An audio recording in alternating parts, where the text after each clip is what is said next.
Hello मित्रों, राम राम, सुप्रभात सभी को, जय सीताराम सभी को। मित्रों, जैसा कि आपको पता ही है कि हमारे दादाजी हमारे बीच में आप नहीं रह पाए, तो आप सब मित्रों से आदरपूर्वक यही विनती है कि उनका ब्रह्म भोज हमारे बिहार में जो होता है, मतलब 30 तारीख को 30/9/2021 को आयोजित होने वाला है हमारे विलेज में जहानाबाद। तो जो भी मित्र आने में सक्षम है, इच्छुक है, वो कृपा करके बाबा का प्रसाद जरूर ग्रहण करें,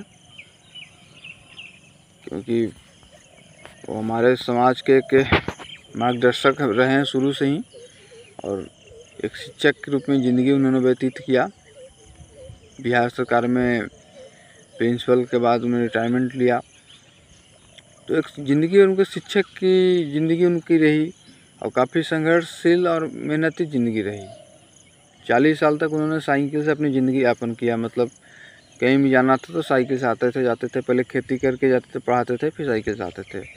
मतलब एक शिक्षक के हिसाब से तो बहुत बढ़िया किसान भी थे। और जिस समाज में मित्र हम लोग रह रहे हैं, उस समाज में आज के डेट में किसी को छोटी मोटी नौकरी हो जाती है तो समाज से दूर हो जाता है। यूँ कहें कि वो अपने मूलभूत जो एक्चुअली उसका संपत्ति है उससे दूर हो जाता है। लेकिन हमारे दादाजी में से उल्टी थी। जब नौकरी हो गई थी तो पहले वो 1-8 कट्ठा खेत जोत लेते थे, सब काम कर लेते थे बैल से। वो भी आज के ज़माने में ऐसा ट्रैक्टर नहीं है, ट्रैक्टर का टाइम ख़त्म। उस टाइम बैल हुआ करता था, बैल से लोग खेती कर लेते थे। उसके बाद साइकिल से मतलब दिन 10-15 किलोमीटर जाना, 15 किलोमीटर आना, मतलब 30 किलोमीटर का सफ़र साइकिल से पूरा करते थे। उसके बाद धीरे धीरे उन्होंने फैमिली लॉयल्टी भी एक अच्छे टीचर के रूप में ज़िंदगी व्यतीत किया। उनके पढ़ाए हुए काफ़ी स्टूडेंट आज अच्छे पोस्टों पर हैं। उन्होंने एक अच्छे फार्मर के भी निर्वाहन किया और एक अच्छे पिता का भी निर्वाहन किया। 4 बच्ची और 2 बच्चों का अच्छा परवरिश आप समझ सकते हैं। उस ज़माने में जब टीचर की पेमेंट 95 रुपया 70 पैसे होता था, उस टाइम पेमेंट बिहार टीचर का 95 रुपया 70 पैसा होता था। उस टाइम में अच्छी परवरिश, हमारे फादर को, अंकल को, दोनों को पढ़ा है बाहर में। दोनों सेंट्रल गवर्नमेंट के सर्विस में हैं। बुआ जी 4 थे, उनको भी पढ़ाए, उन्होंने से भी एक सर्विस में है। बाकी सबके अच्छे घर में शादियाँ की।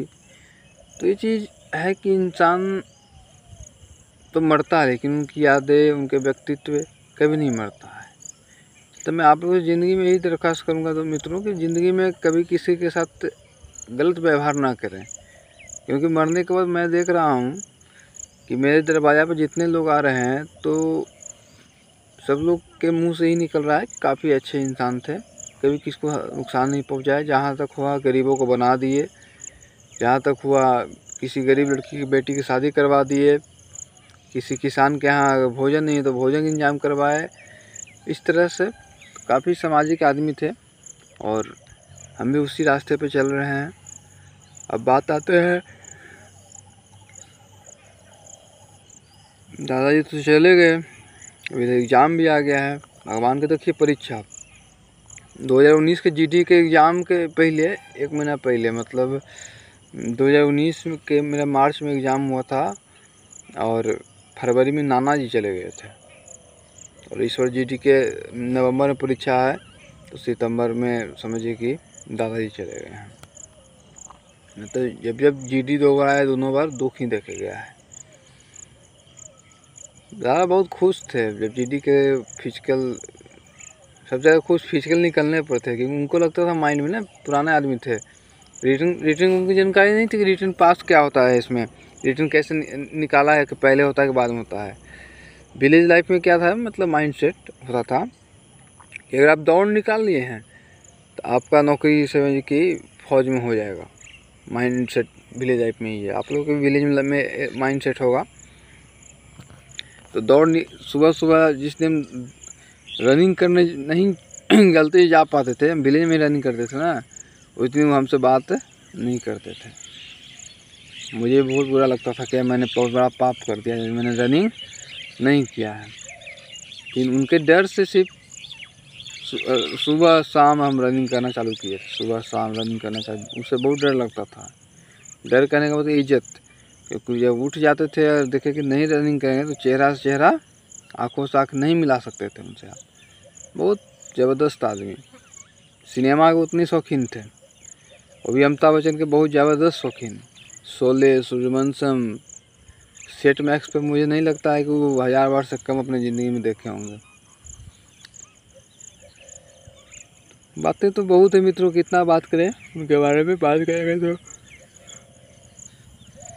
अब उनको उन्हें जो चीज़ विरासत में छोड़ कर उन्होंने गया है, सबको संरक्षित करना है। उनके सारे कुर्ते पैजामे जितना चीज़ था, चश्मा घड़ी, सबको मैं संरक्षित करूँगा। एक अच्छा म्यूजियम का रूप दूँगा जिसमें उनका सारा चीज़, साइकिल, मोबाइल, सब चीज़ मैं रखूँगा धीरे धीरे। अभी एग्ज़ाम की बात ऐसा है कि मैं फार्म भरा हूँ स्टार्टिंग में, तो जहाँ तक मेरा अनुमान है कि मेरा एग्ज़ाम हो जाना चाहिए कम से कम नवंबर 25 और 30 के बीच होना चाहिए, जैसा हमारा अनुमान है पिछला बार के अनुसार देखा है। तो टाइम अब है नहीं, 30 तक तो मैं इधर व्यस्त ही हूँ। तो अभी मैं आया उधर बाहर में, कुछ देर पढ़ाई करूँगा थोड़ा बहुत, उसके बाद इस तरह काम चलाना है मतलब। और जो मित्र बहुत सारे मित्र इंक्वायरी किए थे PDF के लिए, उस टाइम में थोड़ा बिजी था तो नहीं दे पाया था। जिन मित्रों का GK GS, history, civics, geography, biology का सब चीज़ का PDF चाहिए वो संपर्क कीजिएगा। और मैथ और रीजनिंग का एप्लीकेशन मिल जाएगा, और साथ में रीजनिंग का वीडियो मिल जाएगा, ठीक है। और आप याद रखिएगा कि इसी PDF से एक गरीब लड़का बलवंत सिंह बिष्ट को मैं पढ़ा रहा हूँ पटना में, तो इस चीज़ का ध्यान रखिएगा। और बाकी आप लोग 30 तारीख को आमंत्रित हैं, प्लीज़ बहुत अच्छे मतलब एक परिवार के रूप में आके मेरा सहयोग करें और आएँ और 30 तारीख को वनभोज का आनंद लें, ठीक है। जय हिंद।